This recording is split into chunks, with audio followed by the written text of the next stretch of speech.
a grabar la sesión. Bueno, entonces, esta es la quinta y última sesión del taller virtual de poesía, Las claves de la expresión lírica, que es una actividad que cuenta con el patrocinio de la Secretaría de Cultura, Patrimonio y Turismo de la Alcaldía de Barranquilla. Como están todos ustedes debidamente informados, la sesión de hoy está destinada a un coloquio en el cual la voz activa la van a tener ustedes quienes han tenido la deferencia de acompañarnos a lo largo del desarrollo, de todo el desarrollo de este curso. Bueno, sí, quiero aprovechar la ocasión para agradecerles el interés de parte de ustedes. La idea es que conversemos hoy de manera relajada, espontánea, sobre todos los temas de que hemos tratado a lo largo de este taller. E incluso de aquellos que de pronto, por cualquier motivo, no hayamos tocado aquí, pero que tenga directa relación con la poesía. Bueno, entonces vamos a empezar. No sé si hay alguien que quiera tomar la palabra.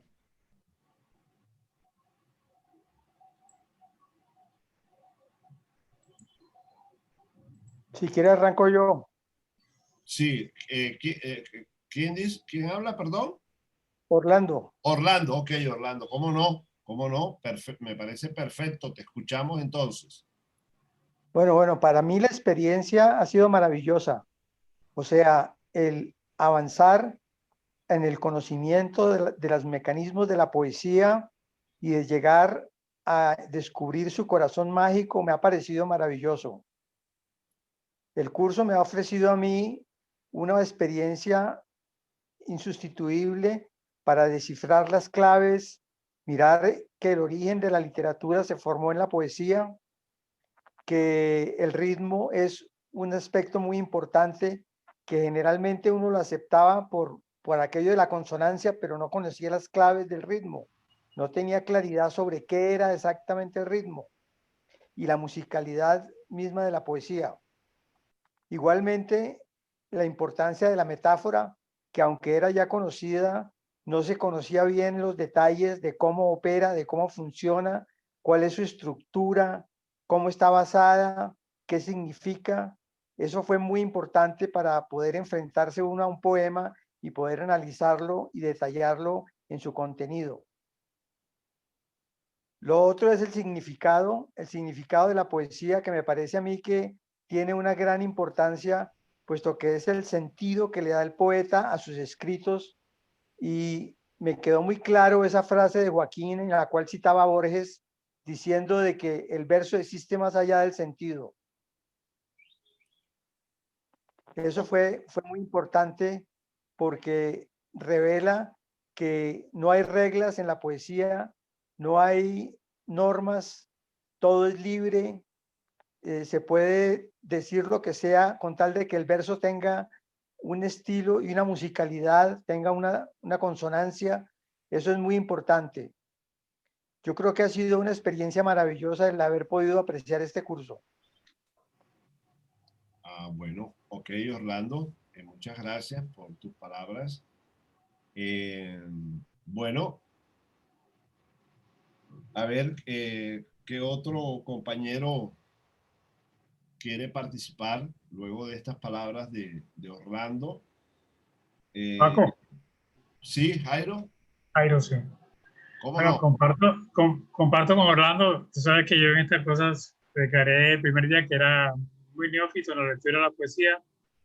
Tengo 4 o 5 poemas que leo y releo, pero que no soy un especialista, ni mucho menos. Pero, es decir, estructura del curso, todos los elementos que nos diste para poder apreciar la poesía más allá de la ingenuidad con que uno lo mira, me parece importante.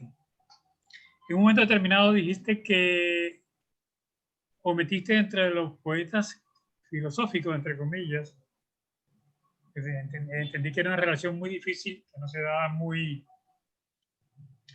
con mucha armonía, era como forzada, pero incluiste a algunos poetas que pues yo pienso que de pronto no son filosóficos, sino místicos.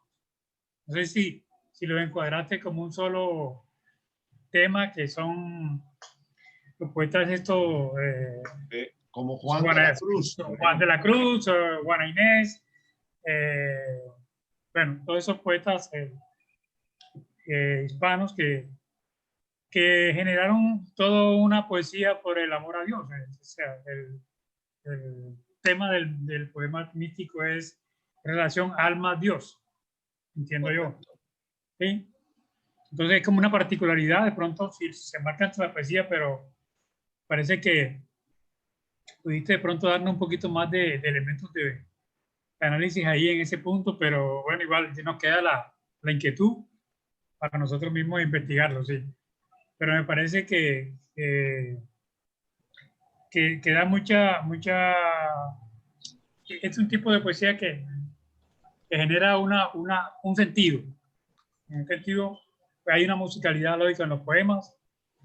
Por ejemplo, yo me acuerdo de uno que dice, no me mueve por quererte, algo así, es un poema Cristo crucificado, se llama, el autor anónimo. Sí, Sí, el es un cielo que me poema, tienes prometido. el cielo que me tiene prometido. Fíjate que, bueno, hay un sentido muy profundo y más allá de la razón humana, o sea, es el querer del hombre ascendiendo hacia Dios. Entonces, me parece que se pudo explotar un poquito más esa parte, pero bien, no, a mí me creó la inquietud. Por otro lado, el tema de la música, sí, hay unos elementos que son muy locales, que influyen en la musicalidad de determinadas poesías. Yo me imagino que la musicalidad de la poesía inglesa pues, es diferente de la musicalidad de la poesía negra, lógicamente. Las estructuras sonoras que hay en la parte cultural pues influyen o van modelando de alguna forma esa musicalidad de cada poesía específica. ¿Sí? Digamos que entran elementos muy distintos para conformar esa musicalidad. Creo que me parece importante que entendamos eso también, ¿no? Que la música de cada poesía depende del lugar y del tiempo en que se hizo. ¿Cierto? Claro. Mm, por lo demás, pues ahí en el camino iré Claro, sí, sí, sí. La mirando, idea, es que, la idea no es continuando, sí, que pero cada cosas quien, que que me cada quien llamaron la atención. haga una intervención a través, digamos, una intervención completa, sino que vamos. Sí, La idea es ir dialogando, ¿sí? exactamente. Sí, sí, sí. Exacto. Bueno, Para no tener un ya discurso has planteado. ¿Ah? para no tener un discurso ahí monótono, sino simplemente que Claro, vayamos. claro. Correcto. Sí. Pero bueno, Okay. yo entiendo Pues, la necesidad de ustedes. Un momentico, Fernando. Un momentico. Yo entiendo la necesidad de ustedes de, en primer lugar,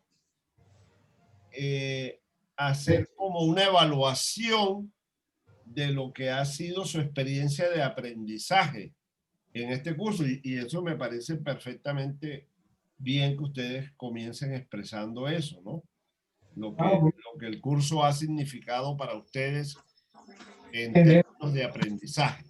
Y bueno, y a partir de allí sí vamos desarrollando el diálogo. Por ejemplo, ya, un momentico, Fernando, lo que pasa es que quiero por ejemplo, que quede ahí marcado.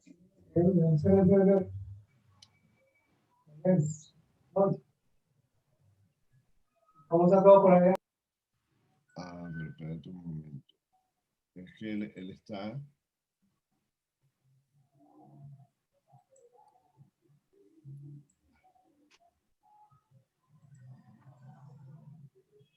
bueno, entonces, pensé que Fernando estaba, pero parece que él tiene una conversación allá por otro lado. Ah, bueno, acaba de llegar Elvira, ¿no? ¿Sí? Elvira.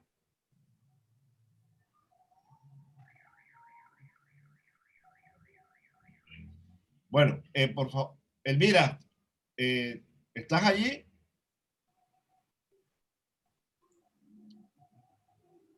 Aquí nos toca hacer bastante uso de la llamada función fática, ¿no? Del Correcto. lenguaje.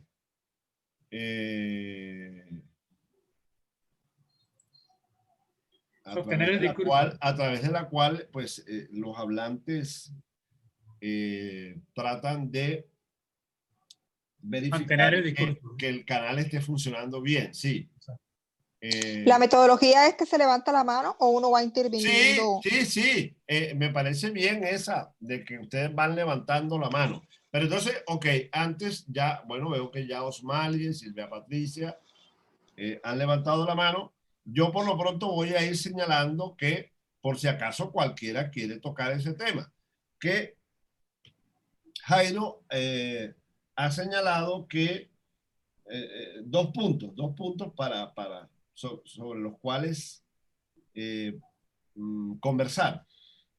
Él ha señalado que de pronto no es del todo preciso que yo haya incluido al poeta español Juan de la Cruz, más conocido como San Juan de la Cruz, y a la poeta mexicana Sor Juana Inés de la Cruz, entre los poetas filósofos o los poetas filosóficos, porque él con razón dice que son más bien poetas místicos. Bueno, dejo ese punto allí por si acaso cualquiera de ustedes quiere opinar al respecto. El otro punto que señala Jairo es que la musicalidad en la poesía depende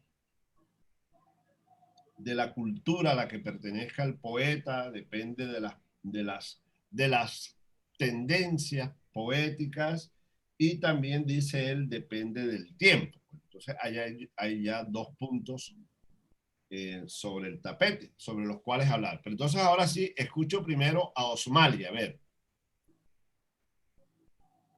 Buenas tardes a todos.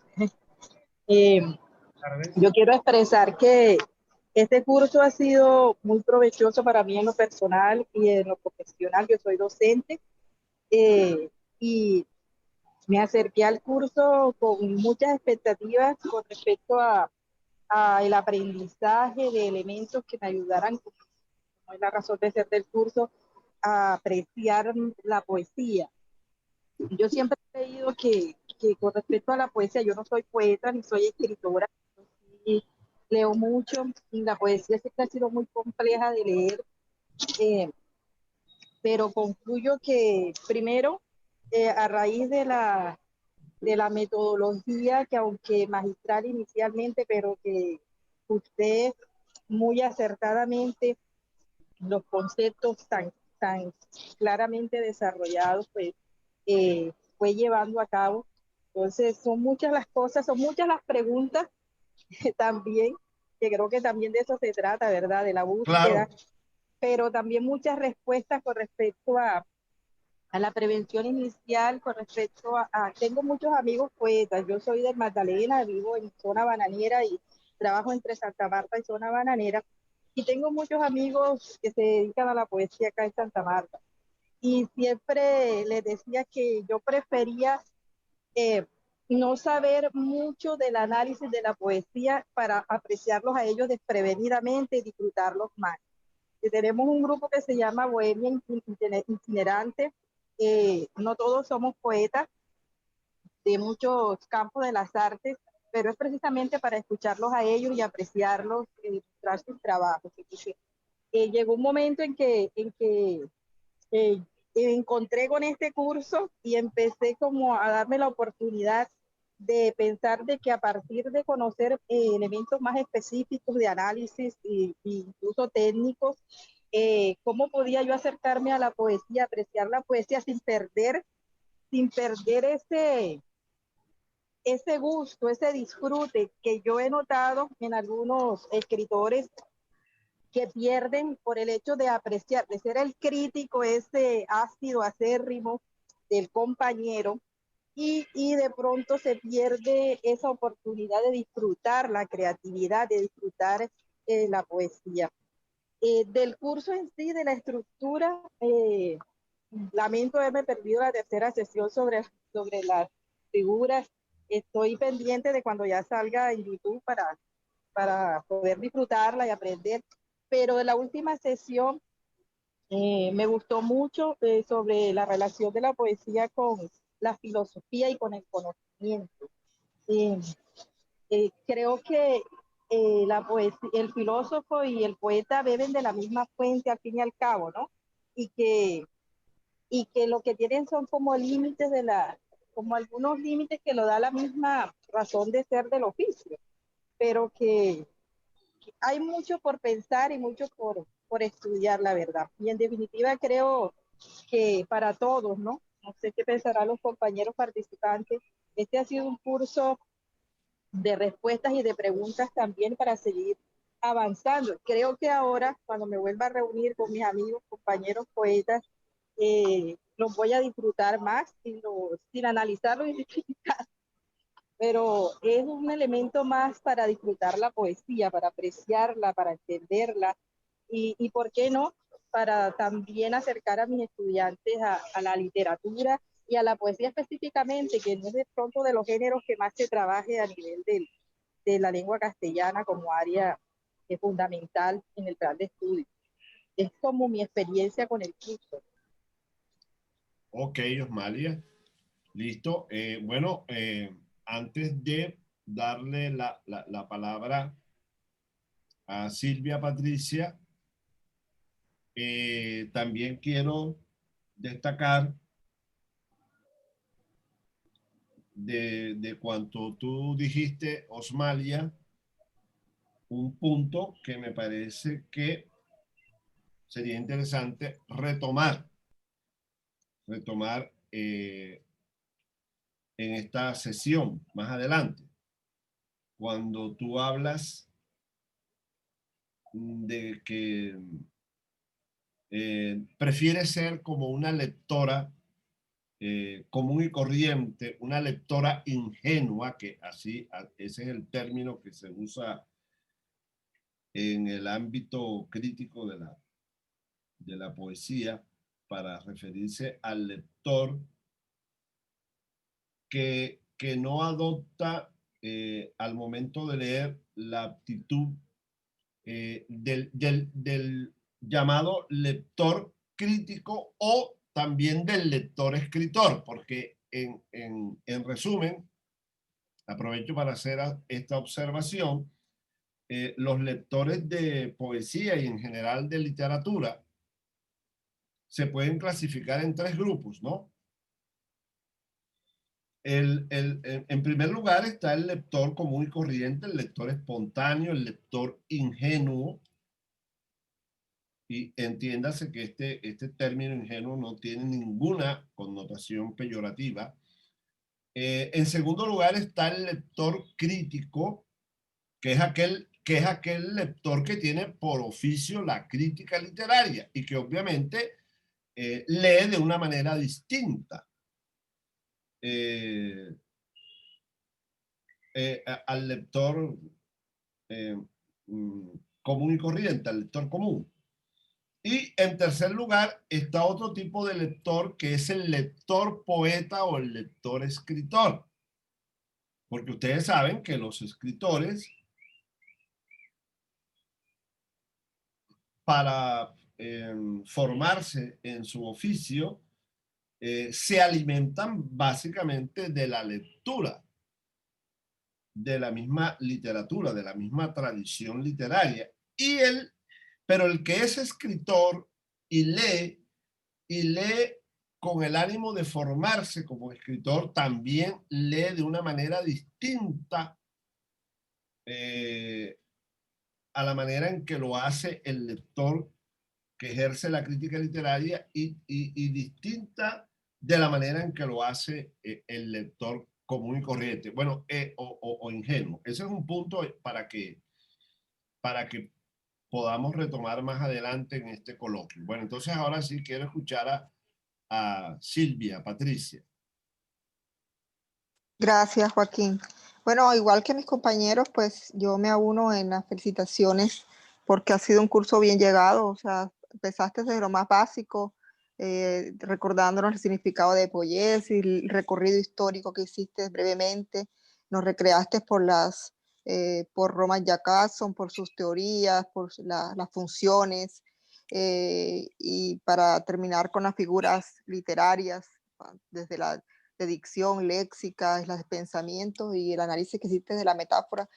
Por lo general eran conceptos que algunos ya conocíamos, pero igual como la metáfora del río, aunque parezca la misma agua, nunca es lo mismo. Entonces, cada vez que uno escucha sobre estos temas, aprende cosas nuevas y reafirma las que tenía ahí como ya sabidas. En cuanto, bueno, de las cosas que más me gustó del curso, yo siempre he tenido pues serias dificultades para, para saber cuándo un verso o un poema que yo hago, siendo que no, pues no está, que es anisosilábico, por decirlo así, o que no está de acuerdo a las reglas anteriores, ¿cómo sé yo realmente que ese verso tiene una musicalidad, que tiene rima, que tiene... A veces pienso que el concepto mío es muy subjetivo porque yo soy la que lo hago y de tanto leerlo ya lo encuentro. Entonces, esos de los temas que trataste, le puse mucha atención a esa parte porque siempre me ha costado trabajo. Siempre termino pensando que ya el verso mío, si lo escribo, de tanto leerlo, yo creo ya que tiene la musicalidad o el ritmo y que de pronto otra persona no lo va, cuando lo lea no le va a resultar lo mismo. Entonces, ese tema me gustó también de pronto ese salto cuántico cuando hablábamos de cómo logra uno que ese escrito que uno plasma en un papel, que puede ser muchas veces una catarsis, una descripción de lo que uno está viviendo en ese momento, de la percepción que tiene del ambiente, cómo lo logra transmitir, plasmar para que sea una obra maestra, para que sea realmente un poema que llega al lector. Entonces, ese pequeño salto cuántico que es más allá de la teoría, es fundamental. Y también cuando hablabas de esa parte de la ambigüedad, de la libertad, de la belleza, de la fusión, de la unidad, todos esos fueron temas que yo me degusté y a veces tenía ganas de intervenir y decir cosas, pero prefería alimentarme de lo que estabas diciendo para de pronto, en un momento como este, que ya es lo oportuno, pues decir las cosas que tenía que decir. En cuanto a el último tema que también estaba que intervenía, en cuanto a un pequeño debate que se hizo para hablar de la filosofía y la poesía. Pues yo ahora aprovecho para decir mi posición frente a eso. Yo digo que incluso sería una especie de acotación a lo que estaba diciendo el compañero en cuanto a Juan de la Cruz y a Sor Juana Inés de la Cruz, de que siendo ellos poetas místicas, ¿por qué se les encasillaba? ¿Por qué se hablaba como filosófica? Y es que realmente no está separado en ningún momento la mística tampoco de la filosofía. O sea, decir que Jesús no fue un filósofo también sería errado, porque es que la filosofía nos incita a pensar, nos incita a que nos movamos de la zona de confort. La filosofía no es respuestas, igual que no lo es la poesía. No es significados, es como decías, es ser. Y eso también no se puede descantar. Entonces, para mí no hay, es como imposible separarla. No podemos hacer que la poesía sea un texto filosófico porque perdería su esencia, pero sí necesita siempre llevar esa esa pullita, esa aguja que despierta al lector y que le haga cuestionar y que lo haga reflexionar sobre lo que está leyendo. Y esa espinita, esa es la parte filosófica que siempre para mí es necesario que lleve la poesía. Por más ligera que sea, por más vaga que sea, siempre tiene una espinita que esa es la llamada ambigüedad. O sea, no es el texto, que es la ambigüedad, es la que yo lo leo y para mí es una cosa y el otro lo lee y para él es otra cosa. Y entonces por eso, en cuanto a separar la filosofía de la poesía como tal, para mí, pues yo creo que es casi imposible. Perdería la esencia de la poesía, que es esa ambigüedad, que es ese despertar, esa imaginación al lector. Y esa de pronto sería mi acotación en cuanto a lo que decía ahorita el compañero de la mística de estos dos poetas, que leerlos. Por mi parte, no soy muy devota o sea, no es que sea mi preferencia la poesía mística. Sin embargo, cuando lo leo, enseguida mi mente se despierta y me salen cuestionamientos y planteamientos, y eso también es filosofía. O sea, que te preguntes cosas, que te quedes con la inquietud de qué será esto, qué habrá más allá de estas palabras. Eso es una forma también de filosofar y de despertar la belleza dormida en nosotros. Pues eso era lo que, y agradecerte, me ha gustado muchísimo. Yo, como te comenté cuando empecé a hablar, siempre trato como de estar aprendiendo cosas nuevas, porque aunque uno crea que la sabe, cada vez que alguien te transmite algo, te das cuenta que no sabías realmente nada. Bueno, gracias Silvia Patricia. Bueno, Gracias. yo aprovecho aquí para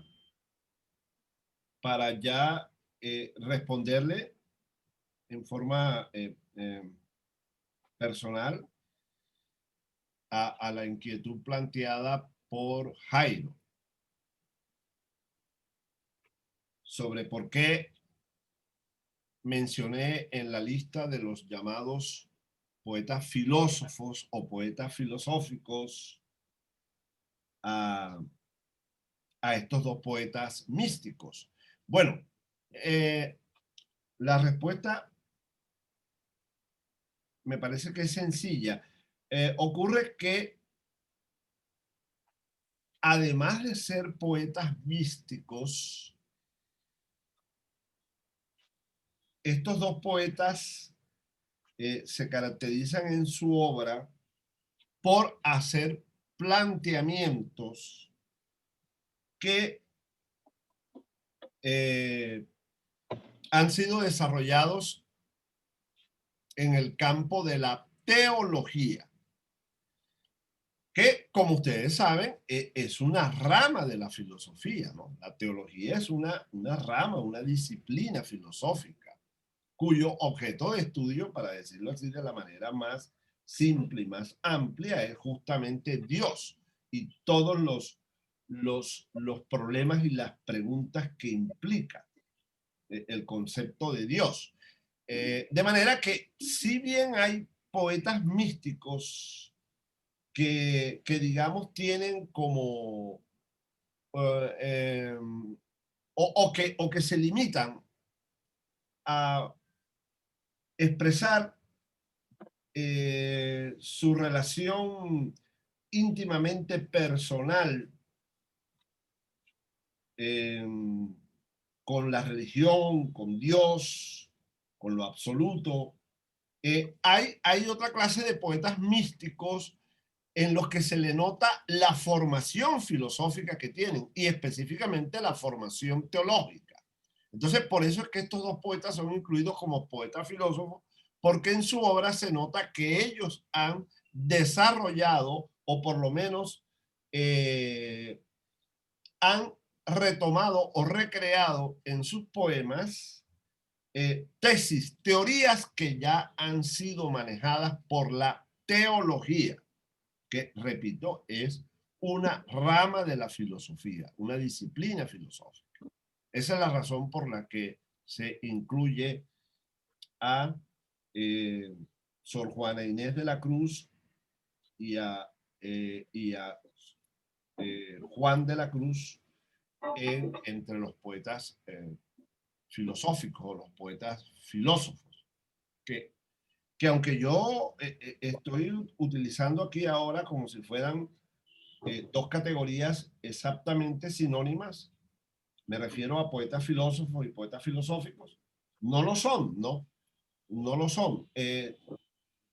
Digamos que el llamado poeta filósofo es el que de manera explícita trata como de desarrollar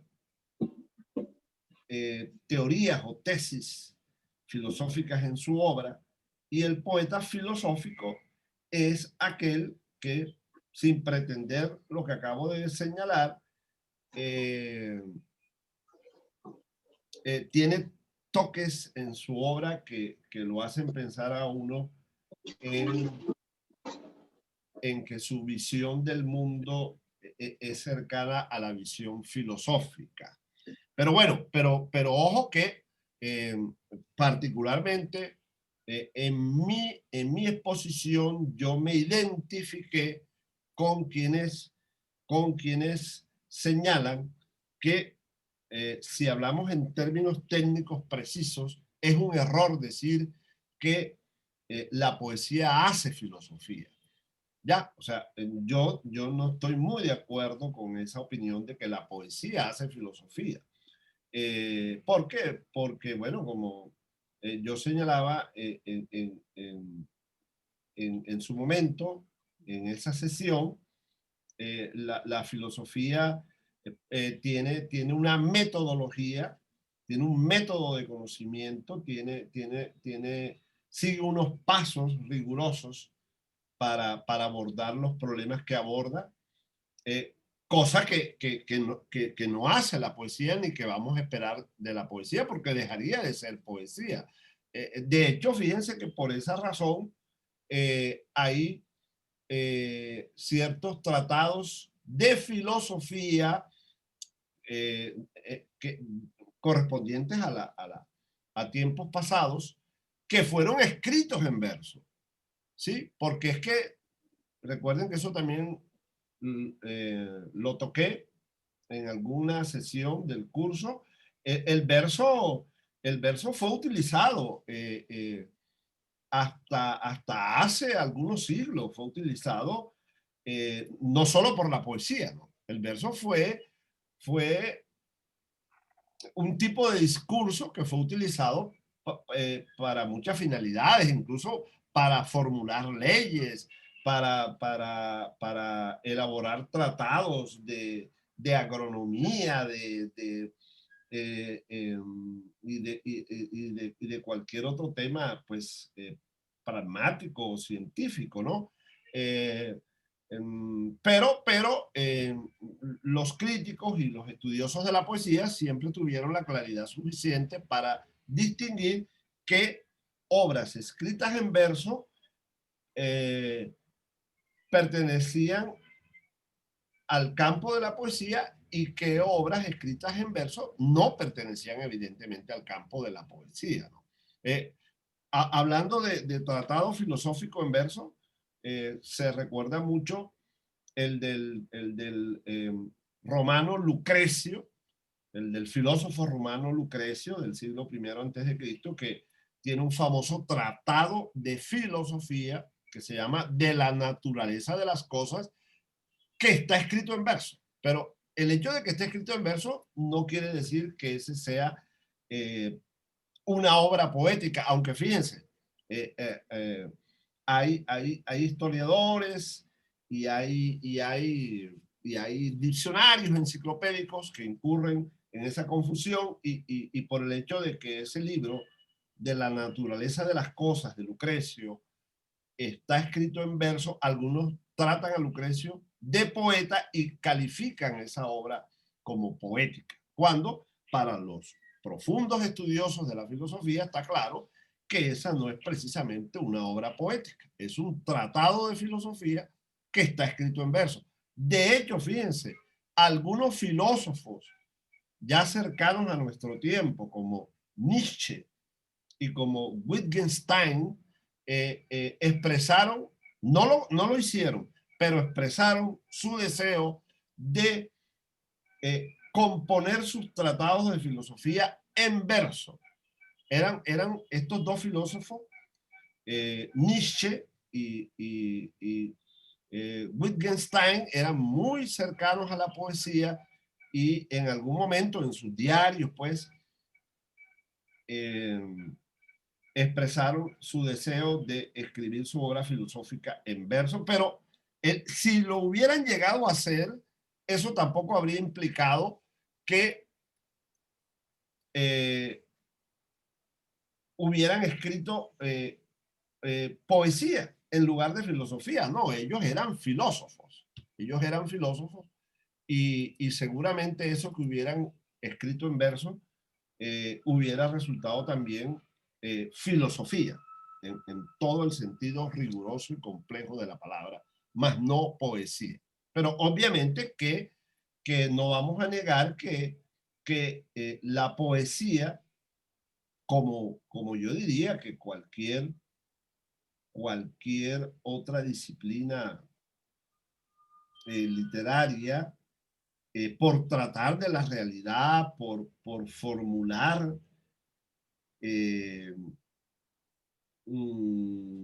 descripciones, planteamientos sobre la realidad, nos ofrece algún tipo de conocimiento que nos hace pensar que tiene alguna proximidad con la filosofía. O sea, y tampoco voy a negar que en ciertos poetas en especial uno encuentre como cierta hondura filosófica, aunque no haya propiamente filosofía en esas obras. Porque si fuera filosofía, entonces no sería poesía. Y está claro que son dos campos distintos, ¿no? Son dos campos distintos, que tienen discursos, tienen métodos, tienen procedimientos distintos. Bueno, esa es la posición mía. Bueno, Luz Estela Fajardo, te doy la bienvenida. ¿Y quieres decir algo?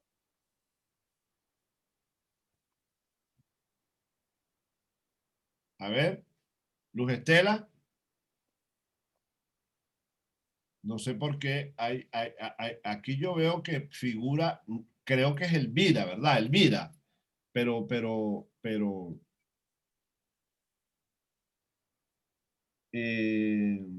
no me responde, o sea, y veo aquí que también figura ya entre las personas que se han integrado a la reunión a Luz Estela Fajardo. ¿Sí estás ahí, Luz Estela?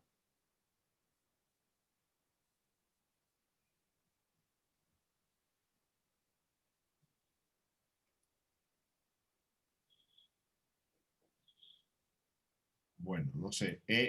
¿Quién me está escuchando ahora que quiera entonces intervenir en este momento en el coloquio?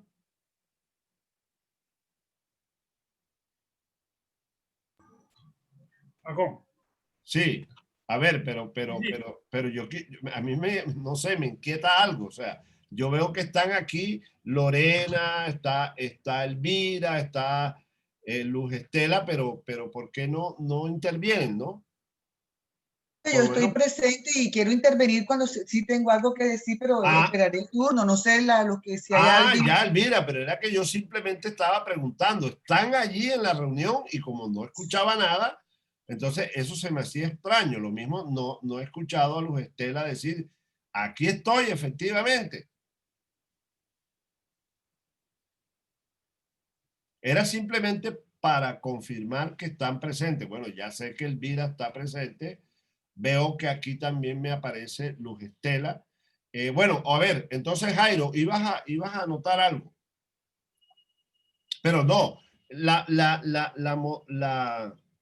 listo, ok, Luz Estela Paco, sigue ya. con el orden que tenías. Miren, yo estoy de acuerdo con lo que planteó Osmalia. Ya, ustedes creo que manejan mejor que yo esta plataforma y estoy de acuerdo con Osmalia en que pongan la manito levantada, el icono de la mano levantada para cuando quieran participar. O sea, se lo digo a todos porque no se trata de que yo les dé el uso de la palabra, sino que ustedes levanten la mano Y bueno, y entonces yo sí voy allí asignando el uso de la palabra. Bueno, a ver, Jairo, ¿qué ibas a comentar?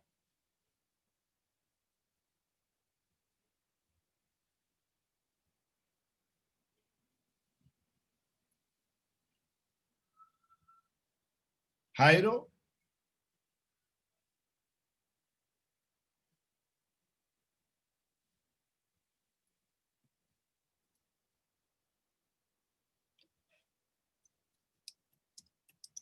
Bueno, no sé entonces si, Elvira, entonces, digamos que es tu turno. Bueno, perfecto. Bueno, quería hacer precisamente una pequeña intervención sobre el punto que había puesto el señor Jairo cuando él dice que la musicalidad de la poesía depende de la cultura, del tiempo.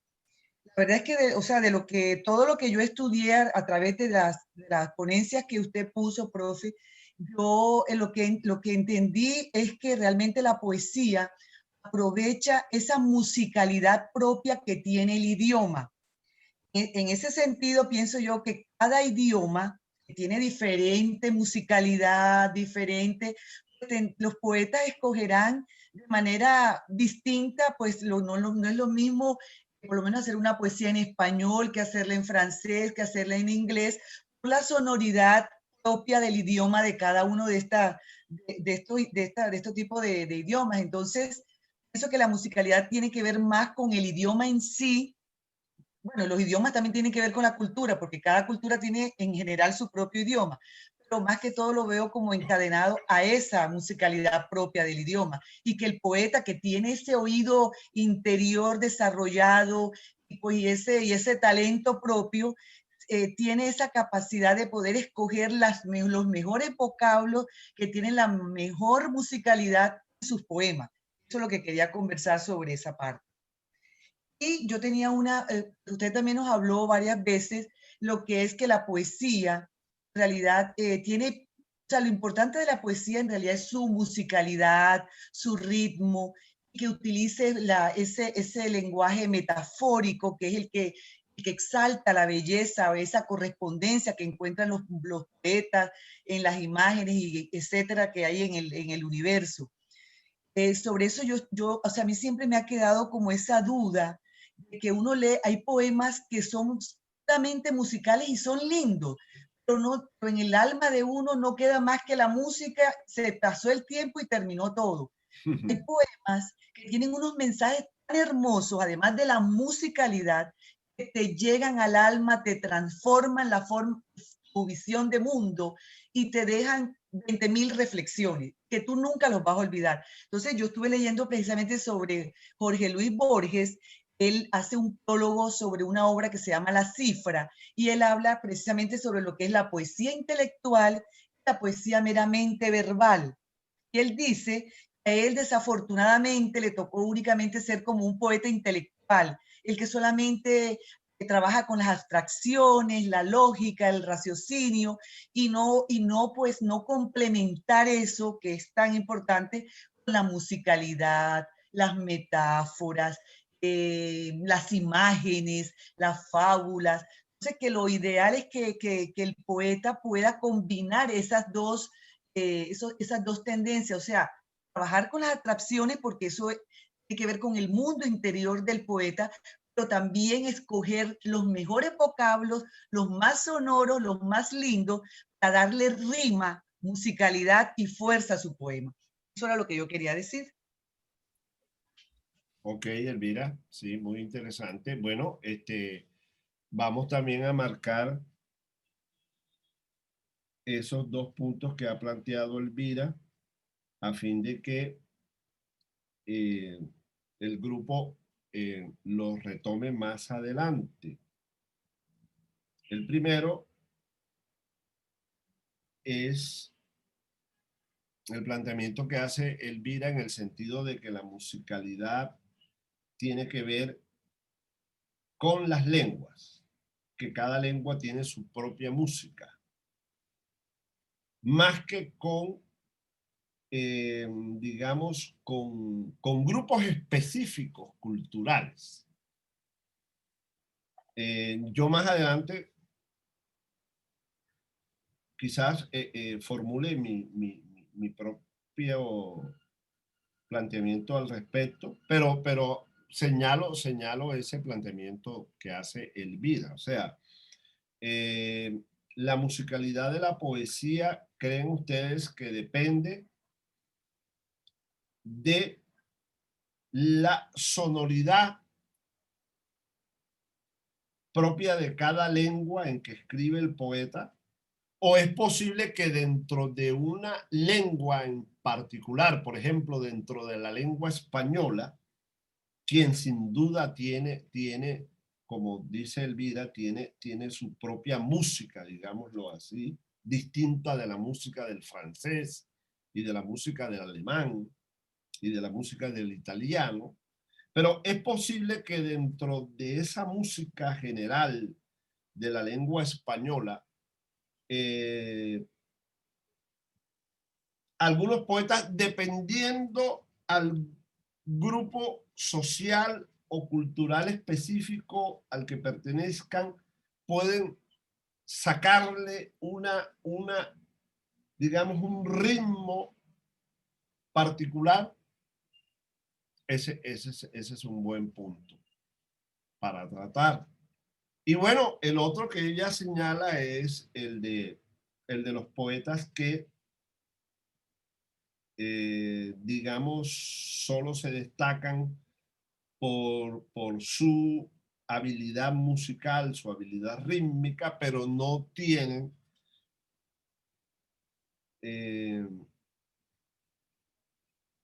profundidad o digamos, en el manejo de las metáforas y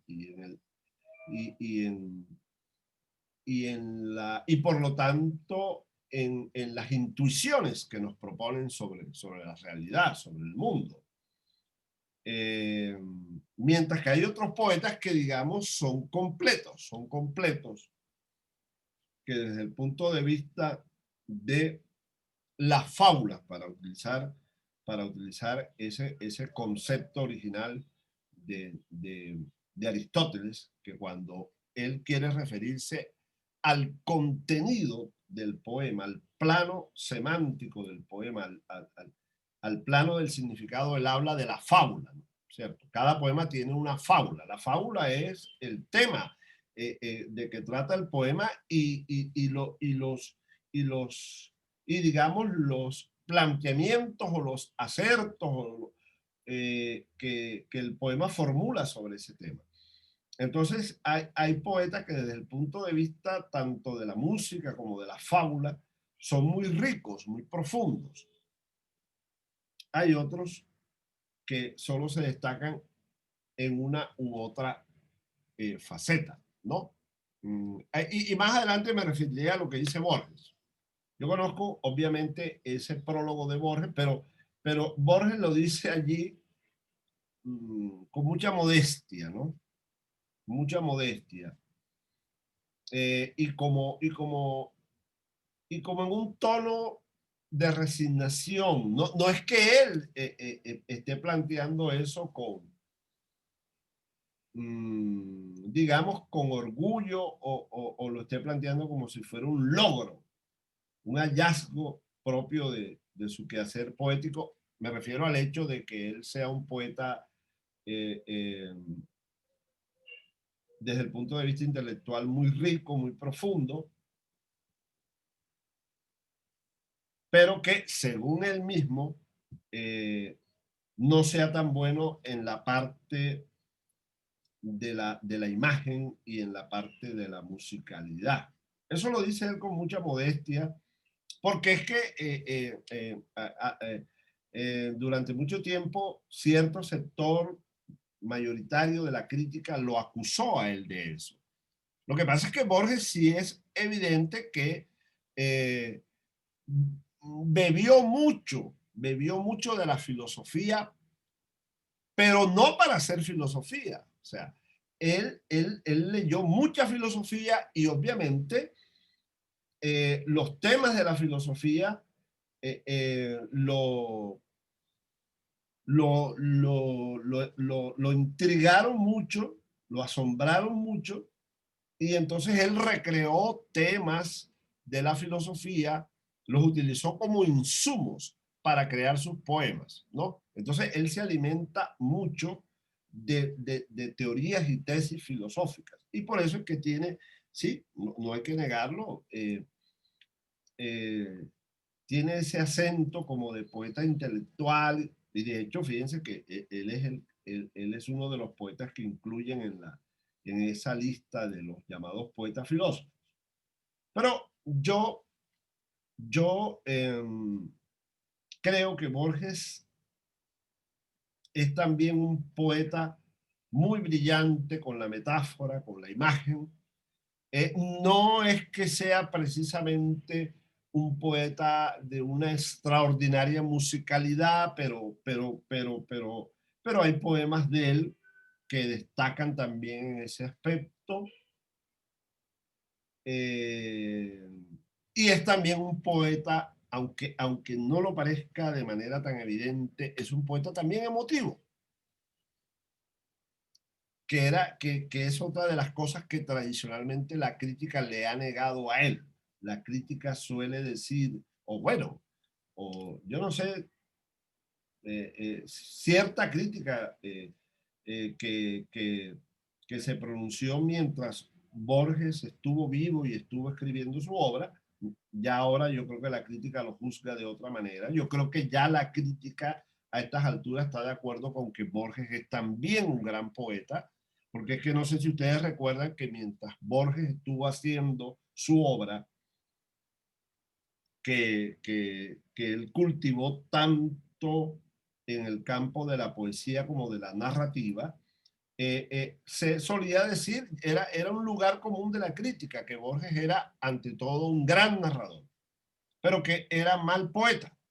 De hecho, a mí me tocó más de una vez discutir con escritores argentinos, lectores argentinos, ese aspecto, porque en Argentina misma tienen esa idea de que Borges no es buen poeta, que Borges es un gran cuentista, dicen, pero yo no comparto eso. Yo creo que la obra literaria de Borges es una sola obra rica, compleja, con un punto de vista unitario, con una temática unitaria, y que es indiferente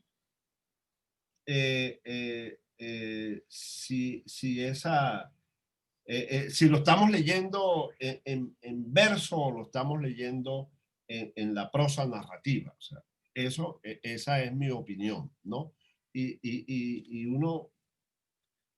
cuando uno termina volviéndose como un fiel lector de Borges, aprende a no separar su poesía de su narrativa. Incluso uno tampoco deja por fuera su obra ensayística.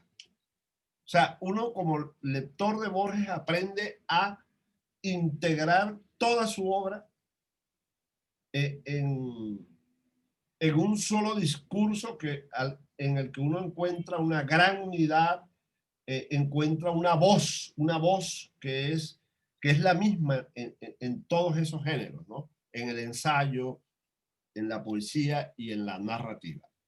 Bueno, no sé quién quiere decir algo ahora. Yo iba a opinar algo con relación a lo que dijo ahorita Elvirita. Ok, Silvia Patricia, ¿cómo no? Pues yo creo que siendo cada idioma un pequeño universo, es casi imposible que no haya distintas vertientes musicales en la poesía, dependiendo del nivel sociocultural, de la zona geográfica, de los ideales, ya sea político, religioso. Todo eso marca una tendencia, aunque puede ser el mismo idioma, la misma cultura, pero tienen diferentes vertientes musicales, por decirlo así. También iba a opinar algo con relación a algo que ella dijo, no recuerdo exactamente qué fue, pero es con relación, yo hoy en día pues veo muchos poetas que se han dado como no sé, siento que quieren es como mostrar su dominio del idioma, su riqueza, y entonces hay mucha poesía cargada de muchas palabras rebuscadas, pero a la hora del té pues no tienen realmente contenido. Yo toda la vida he sido particularmente negada para aprenderme los poemas. Sin embargo, yo los poemas que puedo, los tengo en mi memoria desde niña, han sido poemas sencillos. Ahora, la sencillez no tiene nada que ver con la profundidad, son profundos, pero son sencillos. Entonces, pues yo no sé si es que se ha confundido hoy en día que entre más términos rebuscados, pues la poesía es de mayor peso, de mayor alcurnia, no sé. Esa es mi posición. Siento que la poesía debe ser sencilla para que llegue a todo el mundo, para que le llegue al que le gusta la poesía, porque de pronto este grupo que está aquí, supongo que a todos nos gusta la poesía de que estamos en un taller de poesía. Eso quiere decir que tenemos un somero conocimiento, unos más que otros, de poesía, pero es que yo quiero llegarle al que no le gusta, al que se siente en la esquina, al que oye champeta, reggaetón, al que nunca ha leído poesía. Entonces la manera de llegarla debe ser de una manera sencilla, transparente. Como vuelvo y repito, para mí los poemas que yo me sé hoy en día, después de casi medio siglo de vida, son los que me aprendí de pequeña y son poemas sencillos, no obstante bien profundos, sin necesidad de tanto. Y siento que se ha dado ese como que voy a demostrar que domino mucho el idioma o que tengo una riqueza léxica y suelto un poco de palabras y a la hora del té uno dice, bueno, ¿qué dijo? ¿Qué tiene ese poema? ¿Cuál es el contenido? ¿Qué hay realmente en el fondo? Eso era solo lo que quería pues, Así es, aportar. así es, así es. Sí, sobre eso que acabas de decir, voy a recordarles que en algún momento del curso yo les señalé que la poesía moderna encarna una paradoja. Y cuando hablo de poesía moderna, recuerden que eso también lo dije, hablo de la poesía que viene del romanticismo hasta nuestros días, ¿no? Es decir, desde finales del siglo XVIII hasta nuestros días. Eso es lo que se entiende por poesía moderna. Yo les dije que la poesía moderna ofrecía una paradoja y era que, si bien por un lado se había liberado, digamos, de los rigores, de, de las ataduras precisas, del isosilabismo, es decir, de las reglas propias de la poesía sujeta a métrica y a rima, que implica el conocimiento de una cantidad de normas complejas, ¿no? Si bien la poesía moderna se libró de eso y empezó a expresarse de una manera más libre, digámoslo así, porque empezó a expresarse justamente en el llamado verso libre y también en prosa. A pesar de eso, y aquí está la paradoja, la poesía moderna tomó un camino que fue el del hermetismo en el lenguaje. Se volvió muy experimental, empezó a explorar con las posibilidades antirracionales de la gramática, del idioma, y entonces adoptó un lenguaje muy denso, muy complejo, muy hermético, muy difícil, que como tú dices, Silvia Patricia, no está al alcance de un lector no educado para eso, no educado para eso. Entonces, esa es la paradoja, ¿no?, de la poesía moderna, pero bueno, dentro del conjunto de la poesía moderna, tal como lo que tú decías en relación con con las vertientes musicales que puede brindar un mismo idioma, dentro del conjunto de la poesía moderna también conviven muchas poéticas, ¿no? Y en la poesía moderna, en la poesía del siglo XX, en la poesía contemporánea, tú puedes encontrar una poesía que se expresa en un lenguaje llano, en un lenguaje sencillo, pero también esa poesía convive con otra que se expresa en un lenguaje recargado, denso, hermético, que no siempre necesariamente conlleva,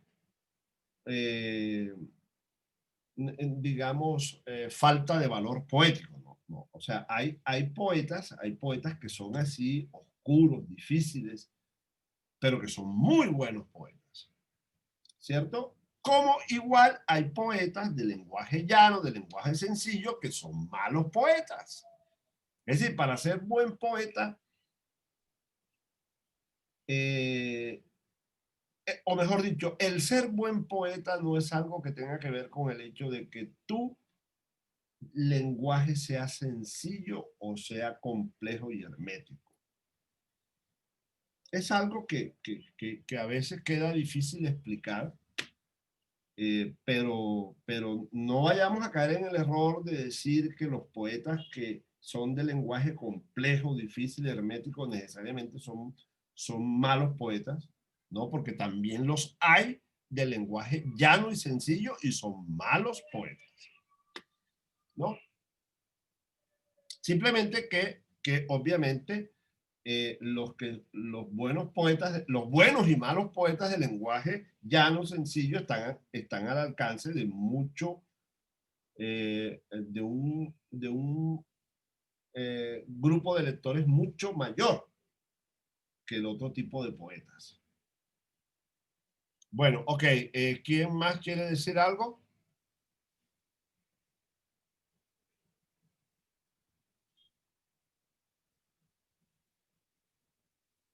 A ver, recuerden que hay unos puntos que están allí. Bueno, por ejemplo, Silvia Patricia retomó el punto planteado por Elvira para decir que dentro de la musicalidad general que caracteriza a un idioma, se puede lograr algunos ritmos o algunas sonoridades específicas, dependiendo de la zona geográfica, del estrato social, del grupo cultural, y yo estoy de acuerdo con esa opinión de Silvia Patricia.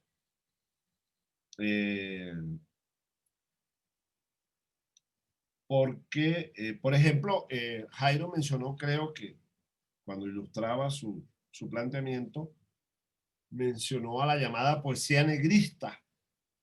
Y es cierto que la llamada poesía negrista logró explorar una sonoridad muy particular dentro del ámbito de la música general de la lengua española, ¿no? Recuerden que en el curso yo di dos ejemplos muy claros cuando leí un poema de Nicolás Guillén, el cubano, y un poema del colombiano Jorge Artel, ¿no? que es una musicalidad muy distinta, por ejemplo, de la que uno encuentra en un Rubén Darío, que también era un poeta con un oído extraordinario, ¿no? Pero uno nota que son ritmos diferentes. Bueno, a ver, ¿quién más quiere opinar? Luz Estela. Luz Estela sigue allí. Bueno, no sé, entonces Orlando o Lorena, a ver si quieren agregar algo a esto sobre lo cual hemos estado conversando. Por ejemplo, vamos, yo los invito a que sigamos ahondando en este punto que es muy interesante. Yo le quiero hacer una pregunta antes de pronto de que avance. ¿Cómo no? Con relación al tema este que estaba tocando, pues yo es algo que yo he pensado, pero igual pues quiero plantearse de usted que tiene más conocimiento. Yo siento que hay una diferencia como radical en la musicalidad de la poesía masculina a la poética femenina. O sea, siento que hay una diferencia y pues no debiese ser porque, bueno, puede sonar así como que feminista, pero siento que es diferente. Yo leo una poética de una mujer, una poesía escrita por una mujer y es diferente para mí a la poesía del hombre. Entonces yo quería preguntarle a usted qué piensa de eso. Bueno, no, yo, la verdad, no estoy muy convencido de eso, ¿no? Estrictamente en lo que se refiere a la musicalidad, ¿no?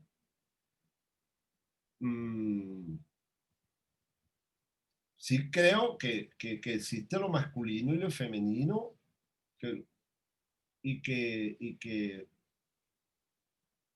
lo masculino y lo femenino implican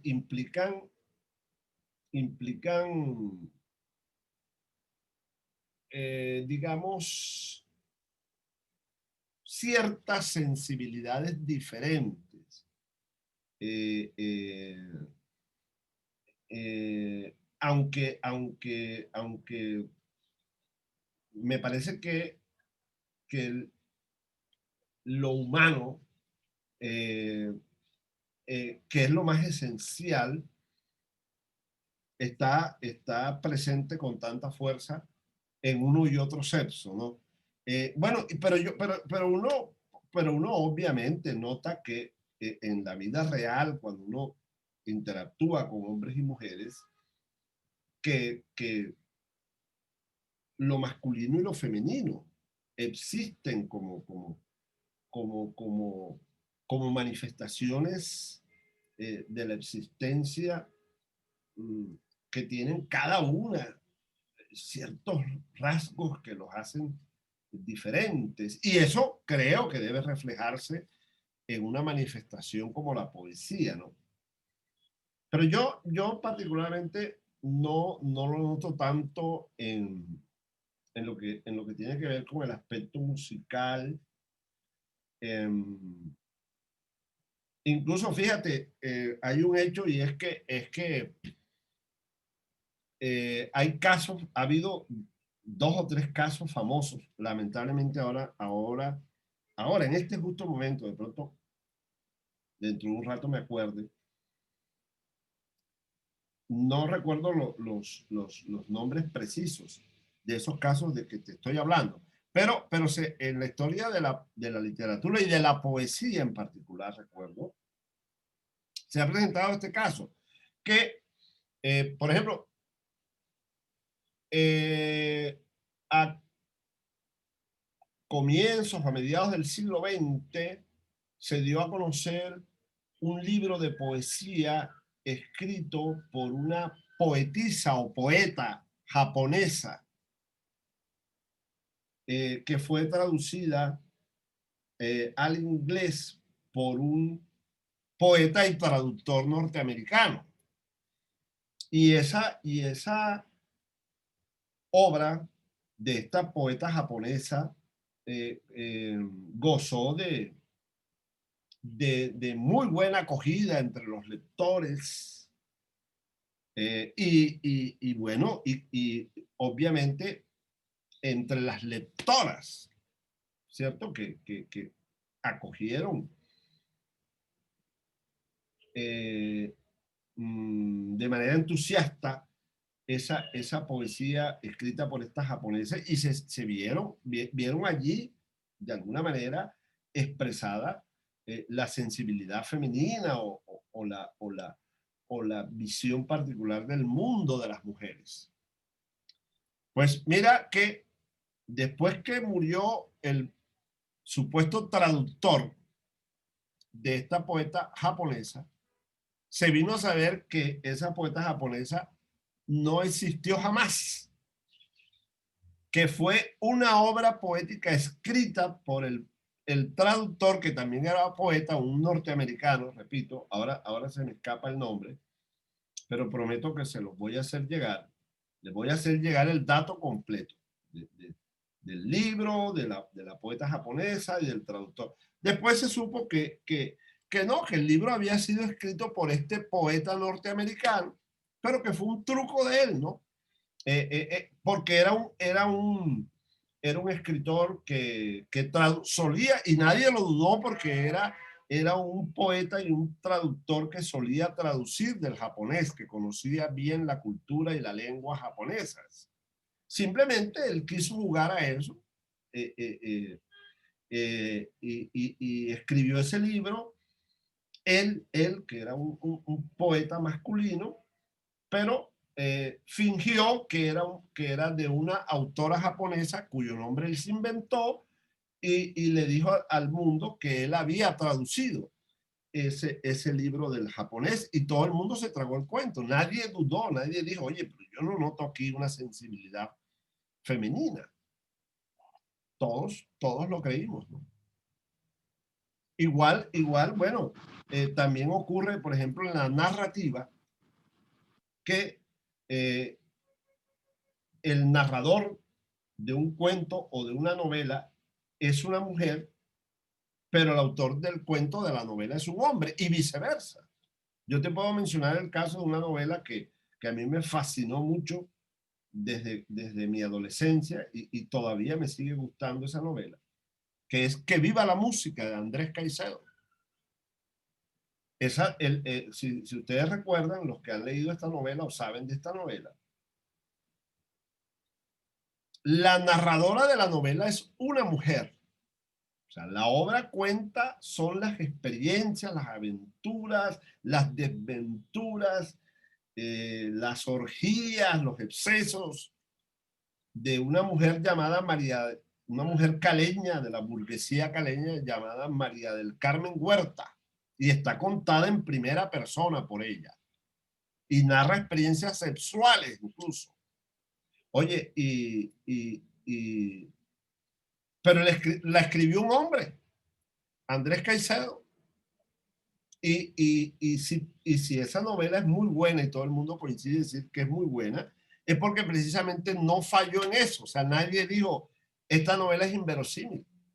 Es decir, inverosímil, nadie ha dicho que sea inverosímil en el sentido de que pese a que lo narra una supuesta mujer, el tono y la sensibilidad y el lenguaje y el ritmo no correspondan a los de una mujer. No, en eso la novela es perfectamente verosímil y convincente. Parece una novela contada por una verdadera mujer, pero la escribió un hombre. ¿Qué te parece eso, Silvia? Maravilloso, sí, yo también me leí, me encantó, bastante cruda, pero buenísima. Claro. Gracias. Sí. Bueno, no, Madame Bovary me señala Jairo, pero Madame Bovary está contada en tercera persona. O sea, es cierto que la protagonista de la novela Madame Bovary es una mujer, pero la novela está narrada por un narrador neutral, omnisciente, de sexo indefinido. Está contado en tercera persona. Aunque el autor, y el autor sí, es un hombre, Flaubert, ¿no? Pero es distinto, ¿no? Es distinto. Igual, pues, por ejemplo, en 100 años de soledad hay muchos personajes femeninos, pero el narrador es un narrador omnisciente. En cambio, Que viva la música tiene la particularidad de que está escrita en primera persona, de tal manera que tiene un narrador protagonista. Y ese narrador protagonista es una mujer. O sea, la novela tiene una narradora en primera persona, que habla desde el yo de una mujer. Y describe incluso experiencias sexuales con hombres, desde el yo de una mujer.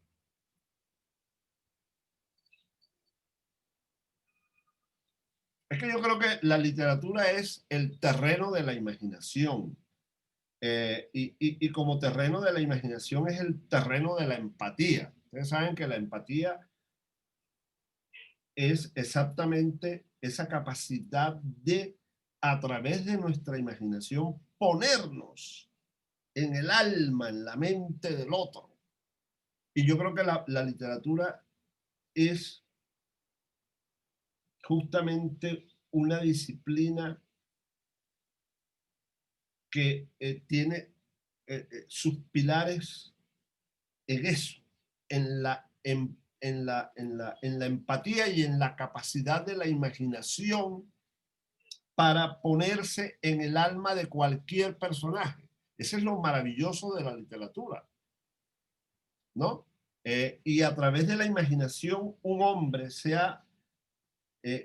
ser humano, sea hombre o sea mujer, puede ponerse en el alma de cualquier personaje independientemente de que su sexo sea masculino o femenino.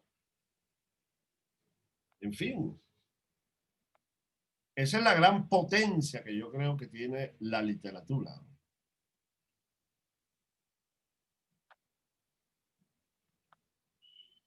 Bueno, a ver, ¿quién otro quiere opinar? ¿Qué dice Elvira? A ver.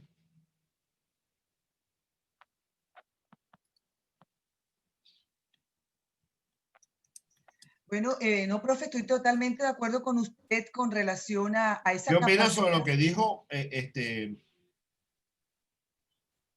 la Sí, compañera Silvia. Silvia Patricia respecto a tu planteamiento, ¿no? Sobre la música de los idiomas, ¿no? Bueno, sobre la música, sobre la cuestión de los idiomas, estoy de acuerdo y me ha gustado esa visión sobre de que dentro de las culturas, o sea, estamos hablando, por ejemplo, estamos aquí en Colombia, nuestra cultura, que tenemos tanta diversidad. Lógicamente que cada una de esas subculturas que están allí mimetizadas, ellas tienen su propia musicalidad dentro del idioma español y eso es una realidad. Eso también lo acabo de comprender y es cierto. Entonces, dentro de nuestra, por ejemplo, el español aquí que se habla en Colombia, vamos a encontrar que en estos grupos étnicos que han tenido sus propias vivencias, sus costumbres, tradiciones, tienen su propia musicalidad al hacer sus poemas, sus escritos, en fin. Totalmente de acuerdo, me gustó mucho y estoy muy agradecida por porque eso no lo había tenido yo en cuenta. Correcto. Pero también es cierto lo que tú planteas, ¿no? Que si se abre, digamos, el plano de la cámara, digámoslo así metafóricamente, uno capta que cada idioma tiene una música que le es propia, pese a que pueda engendrar dentro de esa música general que le es propia diferentes variedades rítmicas, ¿no? Pero sí es cierto, ¿no? Que cada idioma implica una música general que cubre incluso todas las diferentes variedades rítmicas que se dan dentro de ese idioma, ¿no? Y eso lo notan los que son hablantes de los otros idiomas, ¿no? Porque, por ejemplo, cuando uno escucha hablar a alguien en portugués, sea de Portugal, fíjense, o sea de Brasil, y sea del estrato social que sea, y sea del grupo o del subgrupo cultural que sea, uno capta la musicalidad general que es del portugués, ¿cierto? Y también cuando escucha el italiano y cuando escucha el alemán, uno escucha, por ejemplo, uno se da cuenta.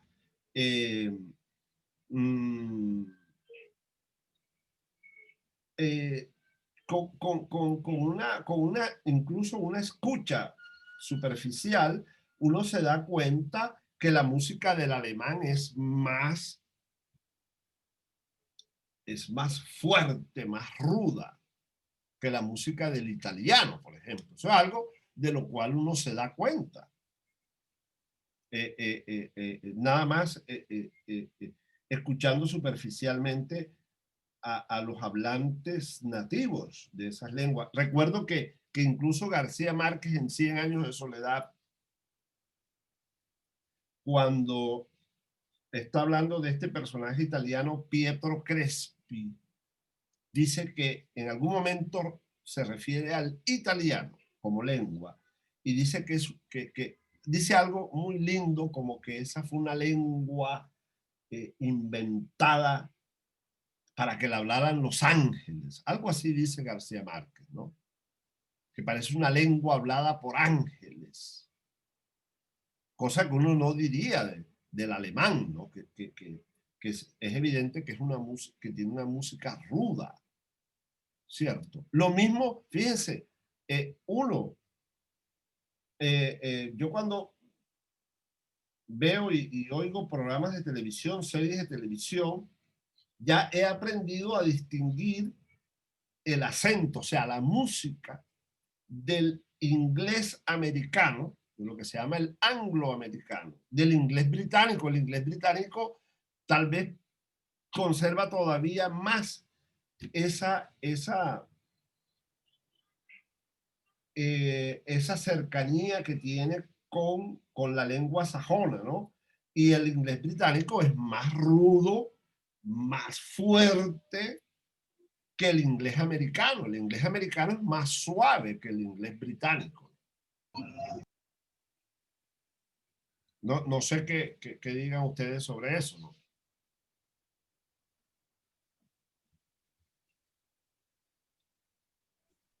Sí, profe, precisamente por eso fue que yo lo interpreté de esa manera, porque he estudiado el inglés, estoy estudiando francés, entonces yo me doy cuenta que cada uno de estos idiomas tiene una musicalidad diferente. Y yo, por ejemplo, cuando escucho, como dice usted, las personas que hablan en alemán, yo sé que eso es alemán, ese golpe fuerte que tiene el alemán. En cambio, el italiano es como tan suave, de por sí muy muy musical. Y lo mismo el francés también tiene a mí me encanta por lo menos el acento francés. Entonces ya yo sé, por ejemplo, cuando están hablando en francés, aunque no entienda lo que están diciendo, pero yo sé cuando hablan en francés, cuando hablan en inglés, cuando hablan el inglés británico, el inglés, o sea, eso por eso yo lo había dicho. Me alegro que usted pues lo haya reforzado. Claro, cómo no. Bueno, no hemos escuchado a Luz Estela Fajardo. Ya veo que me está llamando. Yo tenía un asunto ahí con el sonido. Vean, esto es lo que yo he estado escuchando, y hay una cosa frente al tema de la poética de las palabras y frente a la musicalidad de la lengua. Y lo que tengo para aportar es que desde mi estudio, que es la adquisición de la lengua en la infancia, de lo que uno aprende es que entrar a la lengua es entrar en la cultura. Y que cuando un niño desde el vientre materno nace, se forma en una cultura, desde ese lugar ya entra a esa cultura a través de la lengua. Las nanas, los arrullos, que es esa poética con la que nosotros realmente, nosotros somos, nos insertamos en la cultura desde la poesía, porque lo primero que aparecen son las nanas, los arrullos, estas palabras, estos dispositivos culturales que cada cultura tiene para sus niños y niñas. Y realmente es así. Si usted ve, si nosotros miramos un niño, los gorjeos de un niño son distintos en una lengua que en la otra. O sea, no todos los niños dicen gu, gu, gu, gu, gu. No, solo los que pertenecen a esta lengua, ta, ta, ta, pa, pa, pa. Esto son sonidos que pertenecen a nuestra lengua, pero que no pasa eso con otras lenguas. Yo tuve una experiencia hace algunos años en una embajada y vi a un niño hacer un sonido que me asustó realmente. Y luego lo que más me sorprendió es que cuando la mamá, tal como hace uno con los bebés que tienen brazos, le responde con el mismo sonido. A mí me pareció como el sonido de un miquito. Ya, y no, era simplemente una mujer rusa con su niño ruso. O sea, hay su gorjeo es distinto al nuestro. Entonces, todo eso hace parte de la poética. Claro. Entonces, yo siento que tal como lo han dicho los compañeros, esto es cierto, entrar a la lengua es entrar a la cultura, a una cultura distinta, y que estas formas de la poesía son distintas para lenguas distintas. Yo no estoy tan segura que para idiomas, pero sí para lenguas distintas. Y lo que sí es característico es la musicalidad no solamente de cada idioma, sino la musicalidad de cada cultura, porque ahí sí es como la lengua y la cultura, porque siento que las maneras en las que nosotros nos expresamos son de escucha. Y nosotros escuchamos los acentos, las formas, vemos la manera en que se mueve la boca, en que se mueve toda la, hay toda una sistema orofacial que permite que nosotros tengamos un acento u otro, y todo eso hace parte de la musicalidad de nuestra lengua y de nuestras formas de hablar. Entonces, y de nuestras formas de hablar también son nuestras formas de concebir lo poético. Entonces, claro, sí, pues a mí ese es un tema que me parece súper interesante, y creo que la poesía es testigo de un momento de la lengua. Entonces, si uno lee, por ejemplo, yo creo que el Quijote de la Mancha, el ingenioso Hidalgo Don Quijote de la Mancha es un poema, y uno ve en qué momento estaba esa lengua cuando se escribe ese libro, y que en el momento en que está nuestra lengua, nuestro idioma hoy, pues se escribe la poesía de otras maneras. Entonces también siento la poesía como testigo de su tiempo, en cada momento. Ahora usted hablaba de la poesía de moderna, de la poesía, pero también no solamente en la forma de concebir su estructura, sino en la forma de expresar, de seleccionar las palabras, de seleccionar su musicalidad. Yo creo que también es testigo del tiempo en que eso se escribe. Y es evidente que un poema escrito hace 200 años, 100 años y 50 años, y un poema escrito hoy escoge palabras distintas, formas musicales distintas, pero también escoge metáforas distintas.